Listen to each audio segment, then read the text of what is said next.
El sonido constante de los monitores cardíacos me mantiene consciente de que estoy viva, aunque en estos momentos preferiría no estarlo. Llevo 4 días internada en la unidad de terapia intensiva del Hospital Ángeles, después del accidente automovilístico más devastador que puedo imaginar.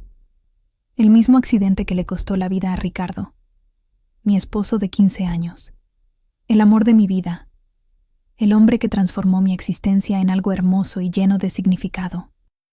Mientras yo lucho contra fracturas múltiples, trauma craneal y una hemorragia interna que casi me mata, él descansa en paz en una morgue a 2 kilómetros de aquí, esperando a que yo me recupere lo suficiente para planear su funeral.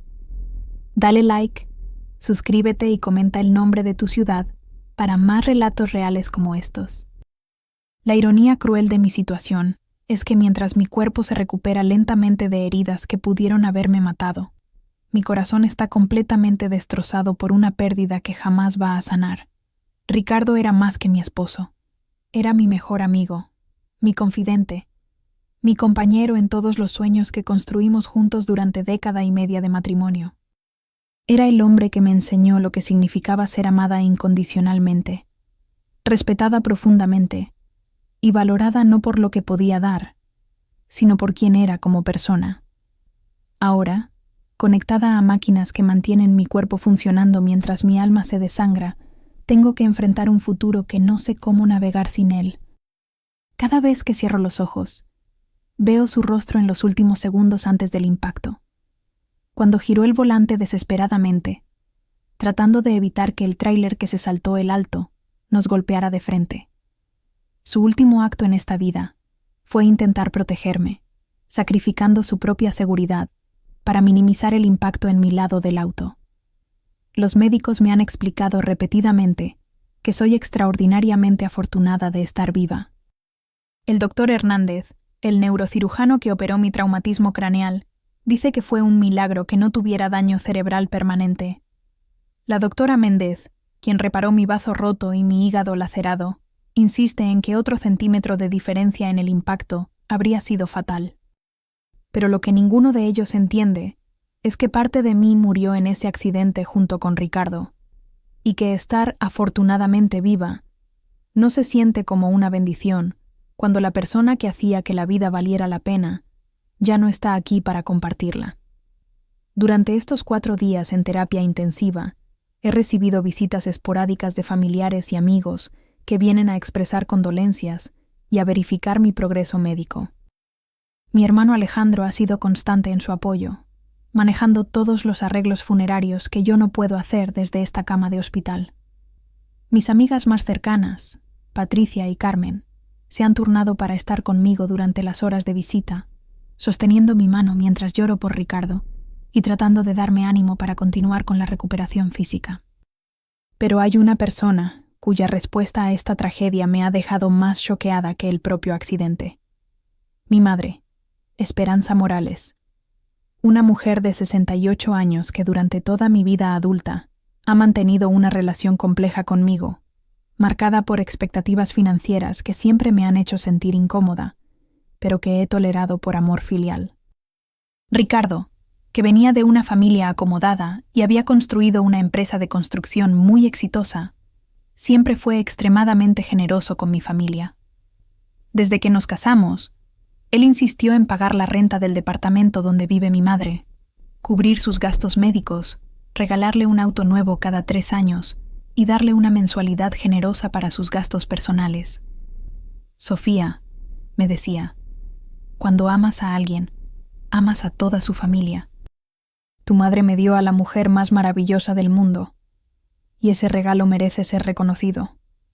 Mi madre, debo admitir, se acostumbró rápidamente al estilo de vida que la generosidad de Ricardo le proporcionaba. Durante 15 años, ha vivido cómodamente sin preocupaciones financieras, viajando cuando quiere, comprando lo que necesita y disfrutando de una seguridad económica que nunca tuvo durante mi infancia, cuando mi padre nos abandonó dejándola con 2 hijos pequeños y sin recursos. Pero lo que descubrí esta mañana me ha llenado de una indignación tan profunda que supera incluso el dolor físico de mis heridas. La enfermera de turno, una mujer bondadosa llamada Silvia, se acercó a mi cama alrededor de las 10 de la mañana con mi teléfono celular en la mano. Señora Sofía, su mamá ha estado llamando insistentemente desde muy temprano. Dice que es urgente y que necesita hablar con usted inmediatamente. Mi primera reacción fue de preocupación genuina. Quizás mi madre había tenido una emergencia médica, o tal vez había algún problema con los arreglos funerarios que necesitaba mi aprobación. Después de todo, ella también está sufriendo la pérdida de Ricardo, quien durante 15 años la había tratado como a su propia madre, con respeto, cariño y generosidad constante. Por favor, ayúdeme a contestar, le pedí a Silvia, quien sostuvo el teléfono cerca de mi oído porque todavía no tengo suficiente fuerza en el brazo derecho para sostenerlo yo misma. ¿Mamá? Sofía, por fin, he estado tratando de hablar contigo desde ayer. Mamá, discúlpame, but I've been very weak. Los doctores dicen que necesito rest para recover. Sí, espero que te mejores pronto. ¿Pero estás thinking clearly? ¿Puedes make decisions importantes? ¿Decisions importantes? Mamá, I'm still in intensive care. I know, mi amor, pero sometimes estas emergencies require quick action. ¿Qué emergency? ¿Estás bien? I'm fine, pero there's something urgent que we need to discuss about Ricardo's estate. La palabra estate me golpeó como una bofetada física. Ricardo lleva muerto menos de una semana. Yo estoy luchando por recuperarme de heridas que casi me matan, y mi madre ya está hablando sobre su patrimonio. Mamá, why are you thinking about eso right now? Sofía, I know este is difficult timing, pero practical matters don't wait for grief to be convenient. Practical matters? Sofía, you know que Ricardo was very generous con our family. He made arrangements para que I would be taken care of si something happened to him. Sí, I know about the arrangements he made. Bueno, entonces you understand que we need to accelerate el process de accessing those funds. Accelerate el process? Mamá, what are you talking about? Sofía, listen. Alejandro's son needs un auto para college. He starts in agosto y needs reliable transportation. Since Ricardo left provisions para family support, this would be the perfect time para use some de esos funds para help the boy. I stare at the ceiling of my hospital room, trying to process what I'm hearing. My husband has been dead for 4 days. 4 days. And my mother is calling me from my intensive care bed to discuss using his inheritance to buy my nephew a car. Mamá, Ricardo's funeral hasn't even happened yet. I know, mi amor, y I'm very sad about his death. But life goes on. Why practical needs don't disappear porque we're grieving. Practical needs. Sí. Y besides the car para Alejandro's son, there are other things que we should discuss about optimizing Ricardo's financial legacy. Optimizing. Sofía, you sound upset. I understand que grief makes thinking difficult, pero as your mother, I'm trying to help you make smart decisions about your future. My future. To future. Our family's future. Ricardo left substantial assets. Why, if we plan carefully, those assets can support toda la familia para many years. Support toda la familia. Exactly. Which is why I think you should call Ricardo's lawyer today y begin el proceso de transferring appropriate amounts para immediate family needs. At this point, my ability to respond coherently completely fails me. I'm lying in a hospital bed, connected to machines, recovering from trauma that nearly killed me, mourning the loss of the only man I've ever truly loved, and my mother is calling to discuss how quickly we can access his money to buy cars for my nephew. Mama, I whisper, barely able to speak through the tears that are now streaming down my face. How can you be thinking about money right now? Sofía, I'm thinking about our family's needs. Why Ricardo would want his legacy to benefit las personas que he loved. He loved me. He loved all of us. Which is why he made legal arrangements para ensure que we would be supported después de his death. Those arrangements were made porque he loved me, not porque he wanted to buy cars para my nephew. Sofía, don't be selfish. Ricardo was generous con toda la familia, His generosity shouldn't die con him. Selfish. You have been given substantial resources through your marriage to Ricardo. Sharing those resources con family members quien also cared about him is the right thing to do. Mama, I can't have this conversation right now. When can we have it?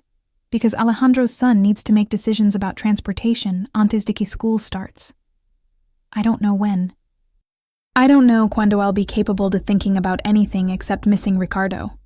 Sofia, grief is natural, but practical responsibilities don't pause para emotional recovery.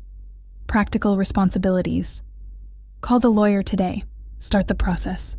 Get the paperwork moving so que we can access the funds que Ricardo intended para family support. I need to go, Mama. Don't go yet. We haven't finished discussing los details. I can't discuss details right now. Sofia, this is important. Maybe más important que your emotional state en este momento. The line goes quiet for several seconds while I process what she just said. More important than my emotional state. More important than my grief for the man who loved me unconditionally and whose generosity had supported her comfortable lifestyle for 15 years. Goodbye, Mama. Wait, don't hang up. We need to establish a timeline para accessing the inheritance money. I motion to Sylvia to end the call. She looks at me with concern as tears continue streaming down my face. ¿Está bien, señora Sofía? No, Sylvia. No estoy bien at all. I spend the rest of the morning staring at the ceiling, trying to reconcile the woman who raised me with the woman who just called me from my hospital bed to discuss how quickly we could access my dead husband's money to buy cars for family members. This is the same woman quien used to hold me when I cried as a child, who taught me about values and dignity, who raised me to believe que family love was supposed to be unconditional and pure. This is the same woman quien, when I married Ricardo, told me que I was lucky to have found such a good man, and que I should treasure every day with him. But apparently that treasuring had an expiration date. Apparently, 4 days after Ricardo's death, love transforms into financial opportunity, and grief becomes an inconvenient obstacle to accessing inheritance money. I think about Ricardo lying in the morgue, the man who spent 15 years treating my mother like his own, making sure she never worried about money, buying her Christmas presents that made her cry with joy, calling her on her birthday every year to sing Las Mañanitas, and listening patiently to her stories about her friends and her health concerns, and her opinions about everything. I think about the Ricardo who, just 2 months ago, surprised my mother with tickets to visit her sister in Guadalajara because she had mentioned missing her family there. The Ricardo who, last Christmas, bought her a beautiful gold bracelet and told her, Doña Esperanza, thank you for giving me the most wonderful daughter in the world. And now, that same woman who received 15 years of unprecedented generosity from my husband is calling me 4 days after his death to discuss accessing his money for car purchases. The betrayal cuts deeper than any physical wound from the accident. By afternoon, I've made a decision that will change everything. Sylvia, could you help me make another phone call? Por supuesto, señora Sofía. I need to call my husband's lawyer. His name is Licenciado Martinez. Are you sure you're strong enough para legal conversations? I'm strong enough para this conversation. Licenciado Martinez, who handled all of Ricardo's business and personal legal affairs, answers on the second ring. Sofia, how are you feeling? I've been so worried about you. Thank you, Licenciado. I'm recovering, but I need to discuss some legal matters. Whatever you need. Ricardo left very clear instructions about his estate. Everything has been prepared to make el transition as smooth as possible para you. That's exactly what I need to talk about. Specifically, the provisions he made para my mother. Ah, yes, Doña Esperanza. Ricardo was very specific about ensuring her continued support. He left a monthly stipend, continued housing assistance, medical coverage, as a substantial sum in trust para her long-term care. I want to revoke all of that. Pardon? I want to remove my mother as a beneficiary from Ricardo's estate completely. Sofia, are you certain? Ricardo was very clear que he wanted your mother to be supported. Licenciado, I am completely certain. I want every financial provision for my mother removed from the estate, the trust dissolved, the monthly stipend canceled, any inheritance designations changed. May I ask why? Because she called me this morning from my hospital bed to discuss how quickly we could access Ricardo's money to buy cars for my nephew. Long silence on the line. She called you to discuss accessing inheritance money? 4 days after the accident? 4 days after Ricardo died, she called me in intensive care to discuss optimizing his financial legacy, para-family car purchases. Sophia, I am speechless. I am heartbroken. I am done supporting someone quien sees my husband's death as a financial opportunity. I understand completely. Yes, we can make all the changes you're requesting. Ricardo's will gives you complete discretion over how his assets are distributed, including the right to modify or cancel any provisions for other beneficiaries. How quickly can this be done? I can have the paperwork revised legally filed by tomorrow afternoon. All financial arrangements related to your mother will be permanently terminated. Including the credit cards? Including the credit cards, bank access, monthly transfers to do. Good. Sophia, are you prepared para the reaction this will cause? Licenciado, I buried my emotional relationship with my mother this morning when she called to discuss money while I'm mourning the love of my life. I understand. I want you to know que Ricardo would support this decision completely. He loved your mother because she was your mother, but he would be horrified by her behavior right now. Thank you. Please proceed with all the changes immediately. Consider it done. As I hang up the phone, I feel something I haven't felt since the accident, a sense of control over my life. For the first time in 4 days, I've made a decision that honors Ricardo's memory rather than exploiting it. The man who spent 15 years showing my mother unconditional generosity deserves better than to have his death treated as a financial opportunity by the woman who benefited most from his kindness. Tomorrow my mother will discover que love cannot be bought, that generosity is not an entitlement, and que some betrayals cost everything. But tonight, for the first time since losing Ricardo, I sleep peacefully knowing que I've protected his legacy from people que never truly understood his heart. 2 días después de mi conversación con licenciado Martínez, mi recuperación física progresa lo suficiente para que los médicos me transfieran de terapia intensiva a un cuarto privado. Aunque todavía necesito asistencia para tareas básicas y tengo dolor considerable, mi mente está completamente clara y mi determinación sobre las decisiones que tomé se fortalece cada hora que pasa. Alejandro viene a visitarme esa tarde, trayendo flores frescas y noticias sobre los arreglos funerarios que él ha estado coordinando en mi ausencia. Hermana, el funeral está programado para el viernes en la Capilla del Carmen. He contactado a todos los amigos y colegas de Ricardo. La ceremonia will be beautiful. Thank you, Alejandro. I don't know qué I would do sin tu help durante este tiempo. That's what family es para, Sofía. We sit in comfortable silence, mientras yo proceso la reality de que en 3 días voy a enterrar al amor de my life. But entonces Alejandro brings up un topic que I had been dreading. Hermana, I need to mention something que might upset you. ¿Qué? Mamá has been calling me obsessively about Ricardo's estate. Specifically about el money para Miguel's car. Miguel es el son de Alejandro, mi nephew de 19 años, quien indeed necesita transportation para university. But la timing y manner de las inquiries de mi mother reveal everything I need to know about her priorities. ¿Qué exactly has she been saying? She keeps insisting que I should pressure you para accelerate el inheritance process.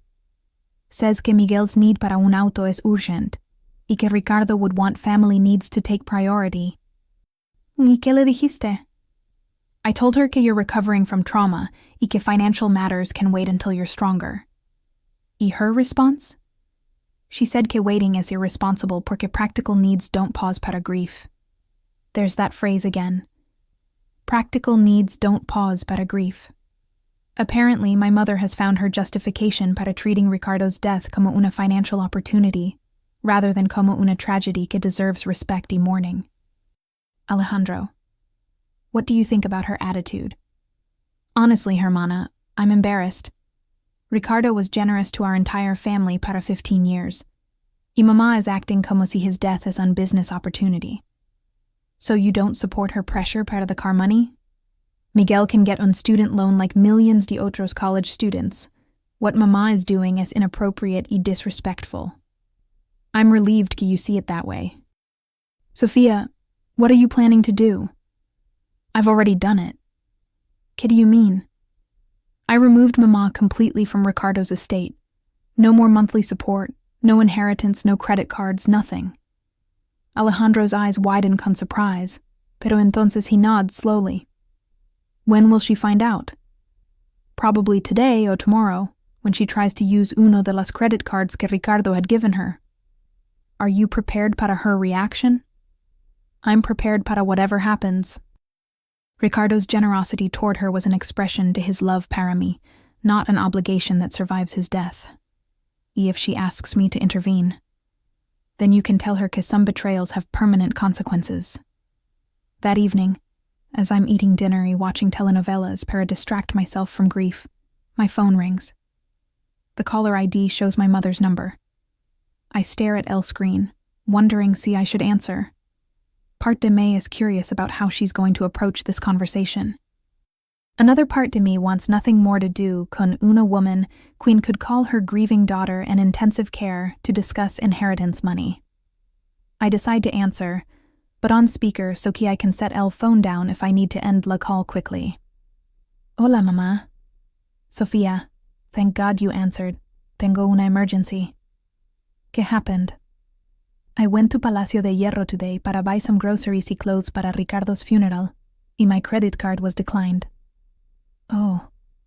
I thought maybe it was un error, so I tried el otro card que Ricardo gave me. También declined.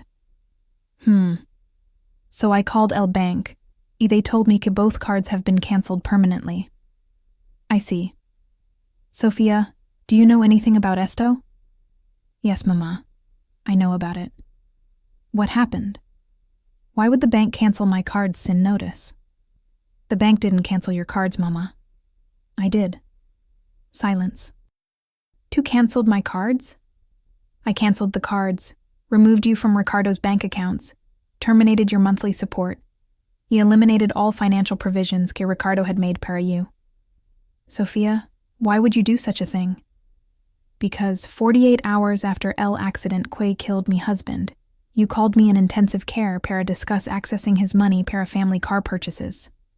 That's not fair. I was thinking about family needs. You were thinking about family money. Sophia, be reasonable. Ricardo would want his resources to benefit less people he loved. Ricardo loved me. The provisions he made para you were una extension to his love para me, not independent commitments to support your lifestyle indefinitely. But I depended en esa support. Sí, mamá.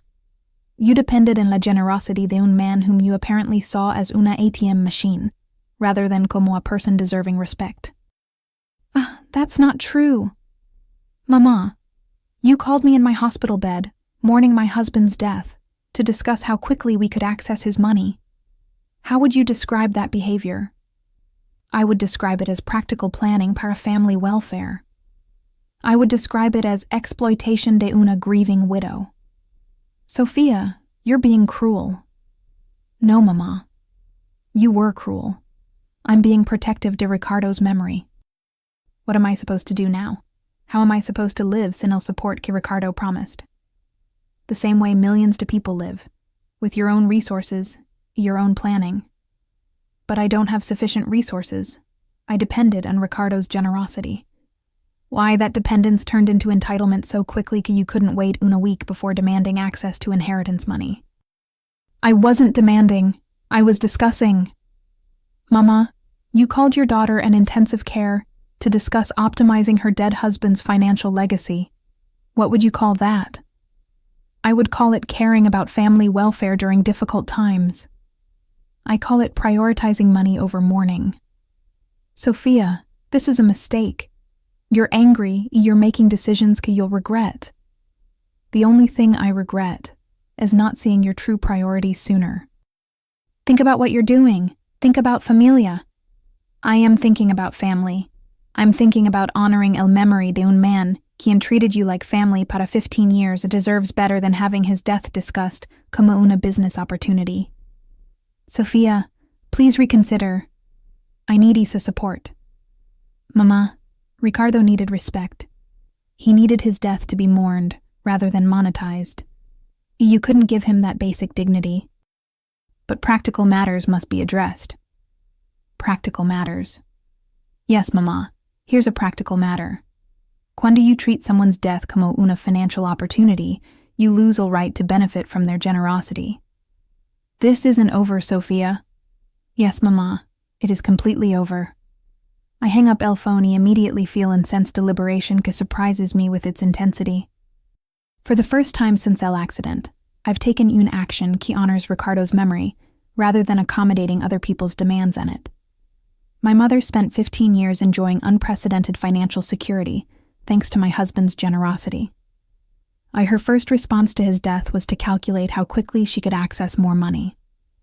Some betrayals reveal character so clearly, they make future relationships impossible. Ricardo deserved better than to have his death treated como una inheritance opportunity by someone quien benefited most from his kindness.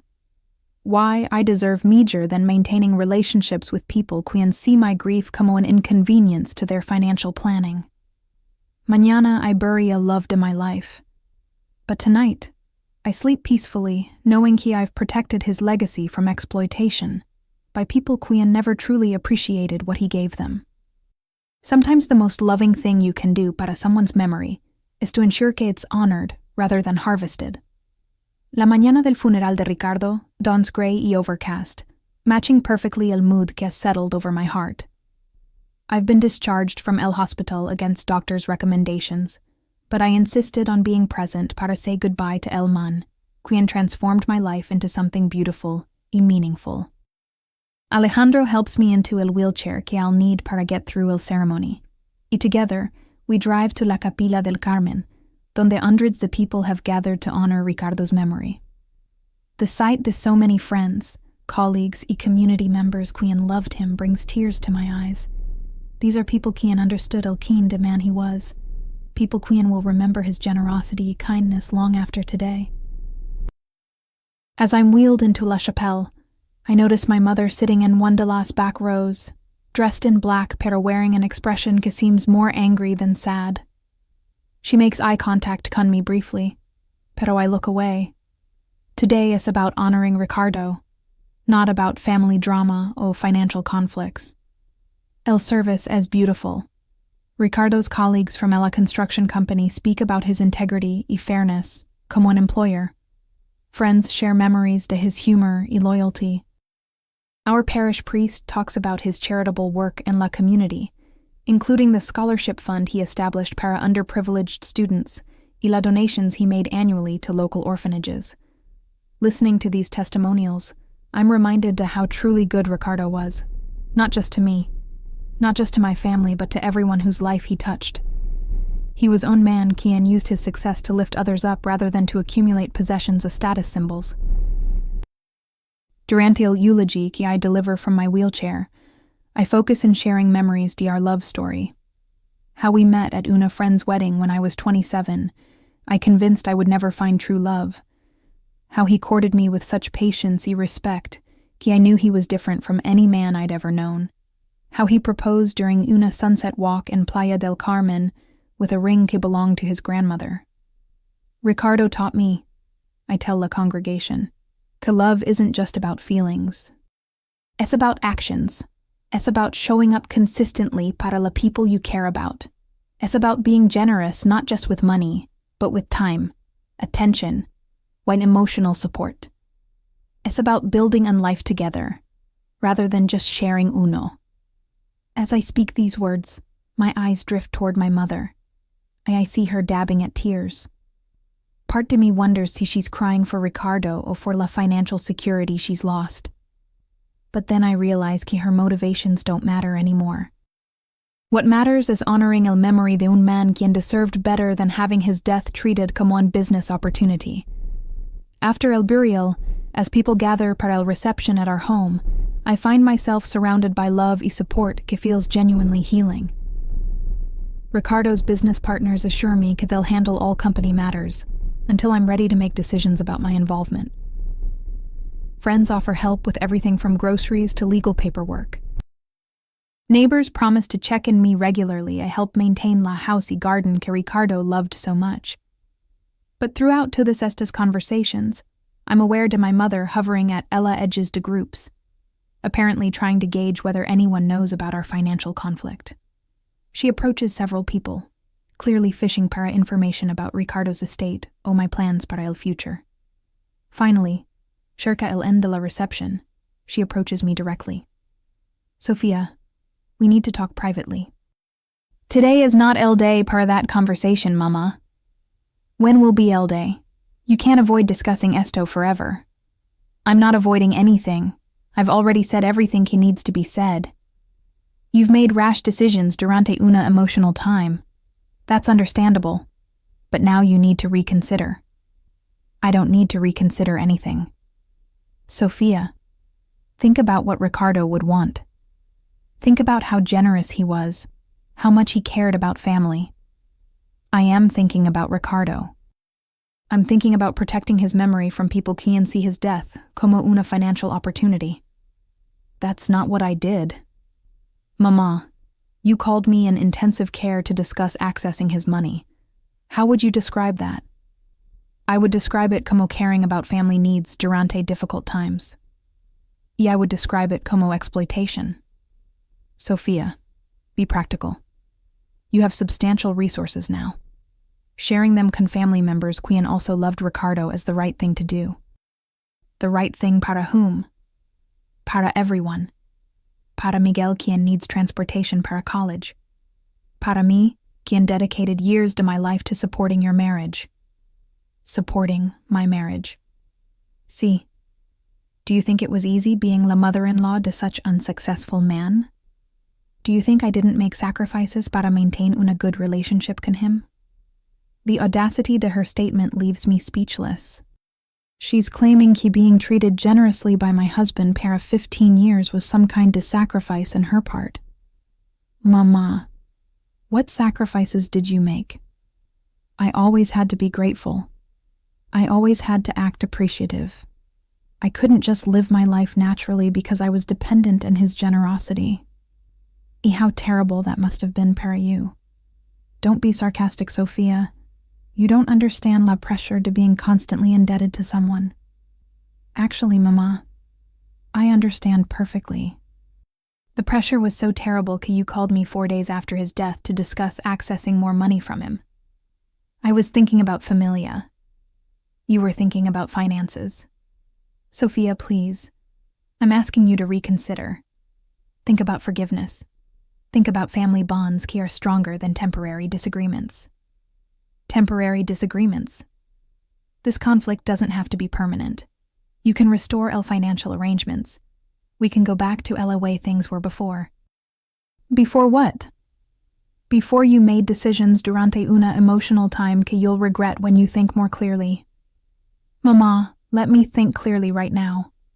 You want me to restore financial support para someone quien called her grieving daughter and intensive care to discuss inheritance money. Is that correct? When you put it that way, it sounds exactly like what happened. Sofia, I admit that my timing might have been poor, but my intentions were good. Your intentions were financial. My intentions were familia. Miguel really does need un auto para college. There are student loans, part-time jobs, Y scholarship programs para students quien need cars. What Miguel doesn't need is inheritance money from un man quien died 4 days ago. But Ricardo would want to help him. Ricardo would want his death to be mourned, not monetized. So you're going to punish toda la familia porque you misunderstood one conversation? I didn't misunderstand anything. Yeah, I'm not punishing anyone. I'm protecting Ricardo's memory from exploitation. This is cruel y unnecessary. What was cruel was calling me in my hospital bed to discuss money. What's unnecessary is continuing to demand financial support after showing such disrespect para my grief. Sofia, think about what you're doing. Think about familia. I am thinking about family, real family. People quien support intentar novamente continuar. I am thinking about family, real family. People quien support each other durante crisis instead de seeing tragedy como una financial opportunity. You're making a mistake que you'll regret para el resto de tu vida. The only mistake I made was not seeing your true priorities sooner. My mother looks around the room at los remaining guests, clearly hoping que someone will intervene in her behalf. But everyone present understands que this is una private family matter, y they respectfully maintain their distance while still offering me supportive glances. Sofia, I'm to mother. That has to count para something. Being my mother counted para 15 years de Ricardo's generosity.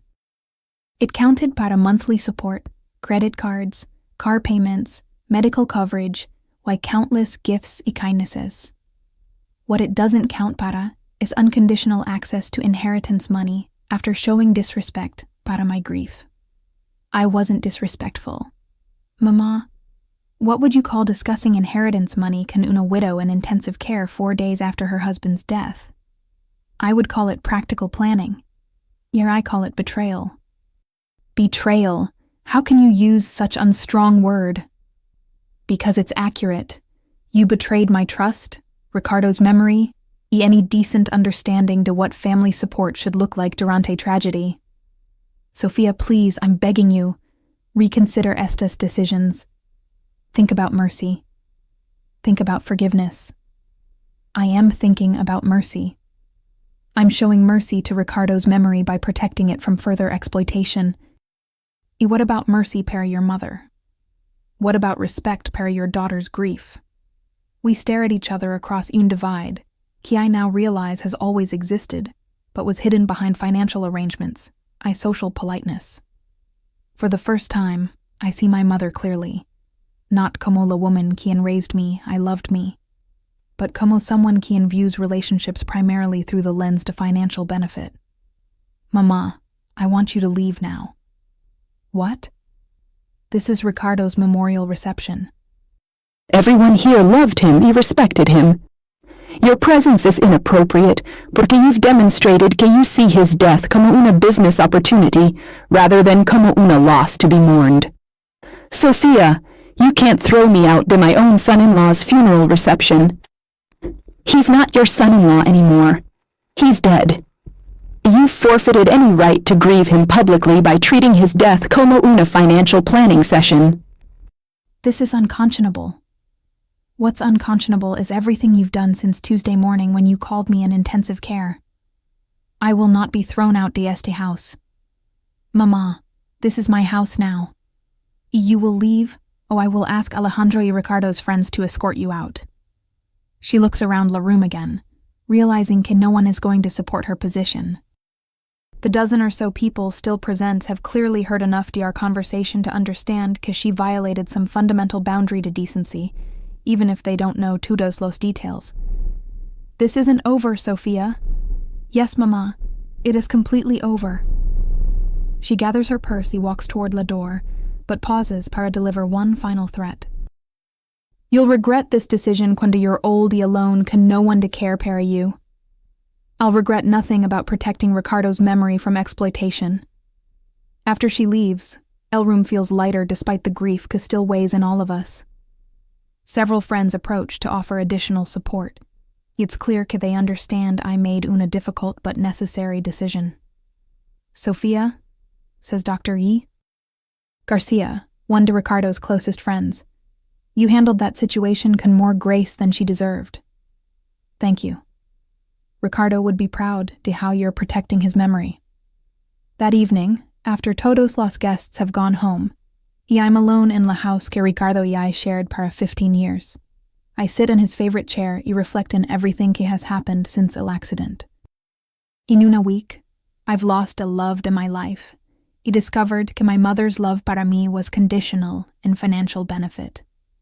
I've learned que grief y greed can exist in la same conversation, y que some betrayals are so fundamental que they change relationships permanently.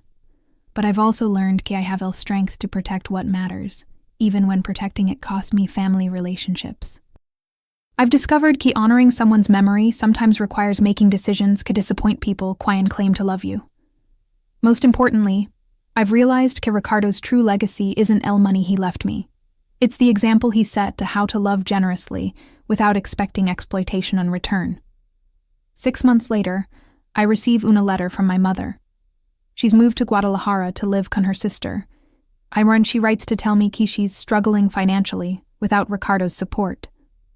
She asks if I've reconsidered my rash decisions about el inheritance. I read la letter once, then put it en la fireplace donde Ricardo y I used to burn wood durante winter evenings. Some relationships can survive betrayal, others cannot. The most loving thing you can do para someone's memory is to ensure que it's honored, rather than harvested by people quien see tragedy como opportunity. A year after Ricardo's death, I established la Fundación Ricardo Mendoza para provide scholarships to underprivileged students. El kind de generosity, que would make him smile. The foundation uses el interest from his investments to help young people achieve their educational dreams without burdening their families con debt. Miguel, my nephew, ends up qualifying para one de estas scholarships based on his academic merit y financial need. Not porque his grandmother demanded inheritance money para his car. Y every year, in el anniversary de Ricardo's death, I visit his grave y tell him about todos los students who've benefited from his continued generosity. You're still taking care to people, I whisper to his headstone. But now it's people qui earn your help rather than demand it. The inscription in his grave reads, "Beloved husband who loved without expecting exploitation in return." It's the truth about quien he was. Why it's the standard I now use per every relationship in my life. Because Ricardo taught me que love should be given freely, pero never taken for granted. Y sometimes, protecting love's memory is more important than maintaining family peace. Dale like y comparte esta historia si crees que el luto merece respeto y que la generosidad no debe ser explotada. Comenta el nombre de tu ciudad y cuéntanos. ¿Has conocido casos donde familiares aprovecharon tragedias para beneficios financieros? ¿Qué opinas sobre establecer límites cuando el dinero interfiere con el duelo? Manda sugerencias de historias o casos impactantes en los comentarios. Tu experiencia podría ayudar a otros a reconocer cuándo la generosidad se convierte en explotación y cómo proteger la memoria de sus seres queridos de quienes ven las tragedias como oportunidades financieras.